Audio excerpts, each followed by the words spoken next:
Hello friends, welcome to our channel Adnan Academic School with a brand new video.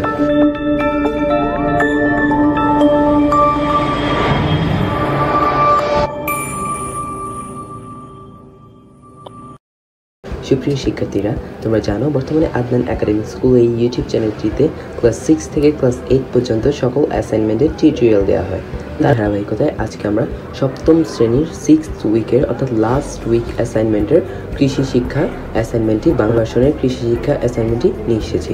সুপ্রিয় শিক্ষার্থীরা, আশা করি স্ক্রিনে দেখতে পাচ্ছ। শুরু করার আগে তোমাদেরকে কিছু কথা বলে নিতে যাচ্ছি।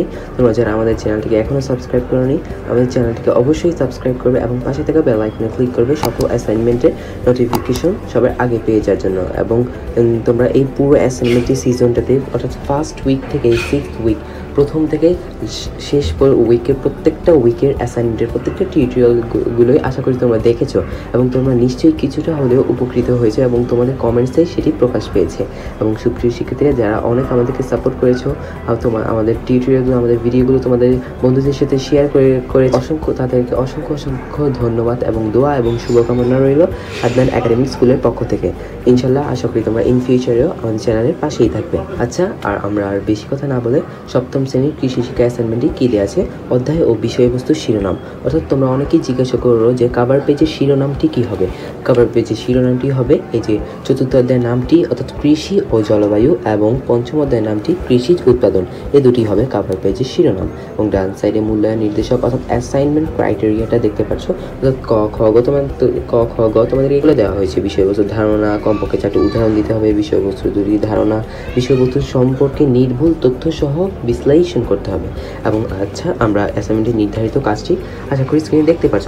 সংক্ষিপ্ত প্রশ্ন চারটি সংক্ষিপ্ত প্রশ্ন দেওয়া আছে। 1 ক নম্বর কোশ্চেনটি হচ্ছে ফসলের মৌসুম বলতে কী বুঝো? খুবই ইম্পর্টেন্ট কোশ্চেন। অ্যান্সারটি আশা করি দেখতে পাচ্ছ। ফসলের মৌসুম বলতে একটি ফসল বীজ বপন থেকে শুরু করে তার শারীরিক বৃদ্ধি ও ফুল ফল উৎপাদনের জন্য যে সময় নেয় তাকে ওই ফসলের মৌসুম বলে।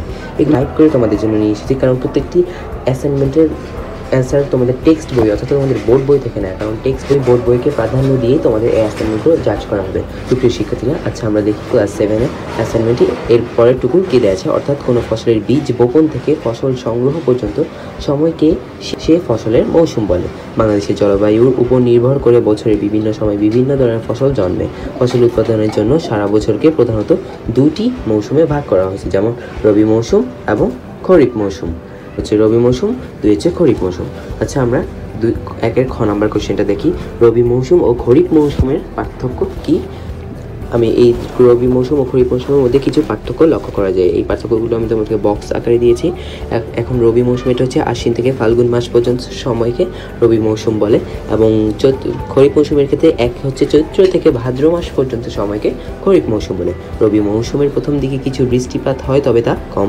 এবং খরিফ মৌসুমে বিশেষ করে আষাঢ় থেকে ভাদ্র মাস পর্যন্ত প্রচুর বৃষ্টিপাত হয়, তবে মৌসুমের তাপমাত্রা বায়ুর আর্দ্রতা কম থাকে। রবি এবং খরিফ মৌসুমে তাপমাত্রা বায়ুর আর্দ্রতা বেশি থাকে। সুপ্রিয় শিক্ষার্থী, খ নম্বর কোশ্চেনটি আশা করি বুঝতে পেরেছো। গ নম্বর কোশ্চেনটি হচ্ছে মুরগির দেহের জন্য অত্যাবশ্যকীয় পুষ্টি উপাদানগুলো কি কি? অ্যান্সারটি আশা করি স্ক্রিনে দেখতে পাচ্ছ। মুরগি পালনে মুরগির খাদ্য হচ্ছে অত্যাবশ্যকীয় ও অন্যতম প্রধান বিষয়। বসত বাড়িতে মুক্তা বা ছাড়া পদ্ধতিতে পালন করা মুরগি খাবারের বর্জ্য, ঝরা শস্য, পোকামাকড় ইত্যাদি খেয়ে জীবন ধারণ করে, তাই এরা পরিমিত সুষম খাবার পায় না। তাই মুরগির পরিমিত সুষম খাদ্য নিশ্চিত করার জন্য পুষ্টি উপাদানগুলোর দিকে লক্ষ্য রাখতে হবে। এক নম্বর আমি শর্করা দিয়েছি। শর্করা মুরগির দেহের জন্য অত্যাবশ্যকীয় একটি পুষ্টি উপাদান। এই মুরগিকে শর্করা জাতীয় খাবার যেমন গম, ভুট্টা, চালের খুদ, চালের গুঁড়ো, গমের ভুসি ইত্যাদি খাওয়ানো প্রয়োজন। 2 পানি। মুরগি প্রচুর পরিমাণ পানি পান করে, তাই মুরগির খামারে পানীয় ব্যবস্থা রাখা খুবই গুরুত্বপূর্ণ, তবে বিশুদ্ধ পানি মুরগিকে খাওয়াতে হবে। 3 আমিষ। মুরগির পর্যাপ্ত শর্করা খাবারের পাশাপাশি আমিষ জাতীয় খাবার যেমন সয়াবিন তেল, তিলের খৈল, সরিষার খৈল, শুটকি মাছের গুঁড়ো প্রভৃতি খাওয়াতে হবে।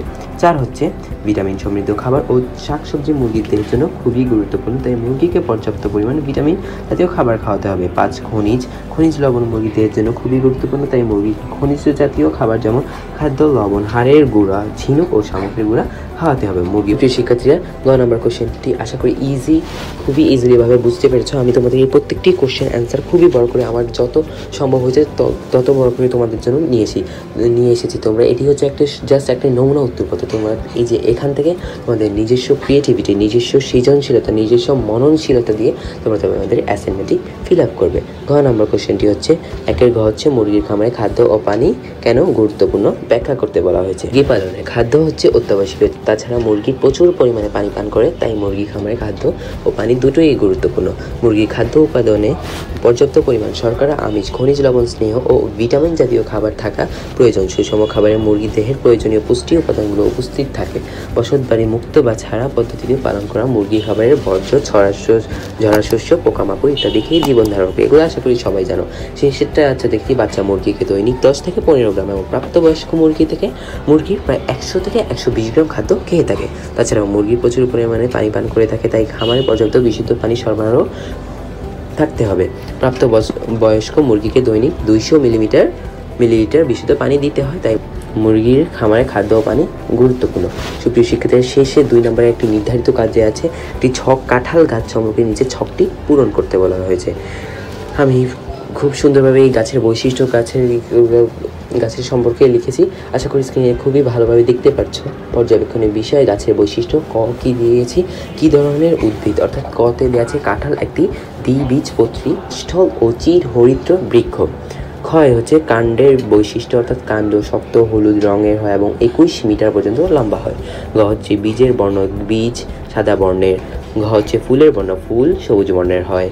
উ হচ্ছে কোথায় কোথায় চাষ হয়, সিলেট, চট্টগ্রাম, রংপুর, গাজীপুর, টাঙ্গাইল, ময়মনসিংহ। যে এই 5টি জেলার নাম অবশ্যই তোমরা মুখস্থ রাখতে হবে এই টপিকটা জানার জন্য। এবং চ হচ্ছে কেমন মাটিতে চাষ হয়, পলি, দোআঁশ ও অল্প লাল মাটি উঁচু জমিতে কাঁঠাল চাষে ভালো হয়। এবং এটি 6 নম্বর কোশ্চেন, 6 নম্বর পয়েন্টটিও খুব ইম্পর্টেন্ট তোমাদের এই টপিকটার জন্য। সুপ্রিয় শিক্ষার্থীরা, আশা করি খুবই সুন্দরভাবে ভিডিওটি একেবারে শেষে চলে আসলাম।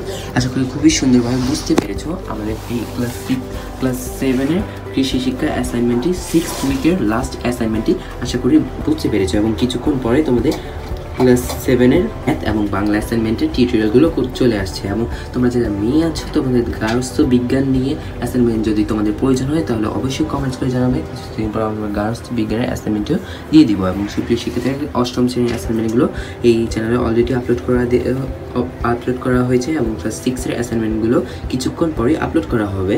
এবং সুপ্রিয় শিক্ষার্থীরা আপলোড করা হবে।